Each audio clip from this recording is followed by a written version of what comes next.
ভাই। জি ভাই। এই তিনটে কি ভাই? এই তিনটে খাসির বাচ্চা ভাই। তিনটেই খাসির বাচ্চা? জি। এটা হাই কোয়ালিটির খাসির বাচ্চা, তাই না? জি ভাই। এই বাচ্চাটা, এটা তো একটু বড় দেখতেছি। জি ভাই, এটা বড়। এই বাচ্চাটার বয়স কেমন হয়েছে? এটার বয়স হলো আপনার 4 মাস মোটামুটি। 4 মাস। জি।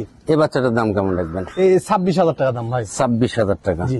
ডেলিভারি বিকাশ আমার। আপনার? জি। আচ্ছা, ওই বাচ্চাটা, মাঝখানে বাচ্চাটা দেখি। এই মাঝখানে বাচ্চা। এই বাচ্চাটার বয়স কেমন হয়েছে কোন? এটা হলো আপনার 3.5 মাস। 3.5 মাস। জি। এই বাচ্চাটার দাম কেমন রাখবেন? 25,000 টাকা দাম। 25,000 টাকা। ডেলিভারি বিকাশ দিয়ে দিবেন? আমার। আচ্ছা, ওই বাচ্চাটা দেখি। এই যে এই যে ভাই, এই বাচ্চাটার বয়স?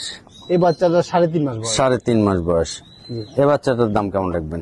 এটা 26,000 টাকা দাম। 26,000। এই তিনটে বাচ্চা। জি। প্রিয় দর্শক, আমি একসাথে দেখালাম, কিন্তু দাম আলাদা আলাদা ভাই চাইছে। জি। আপনাদের যদি পছন্দ হয় তাহলে ভাইয়ের সাথে কথা বলে এই তিনটে বাচ্চা থেকে যে কোনো বাচ্চা আপনারা নিতে পারবেন।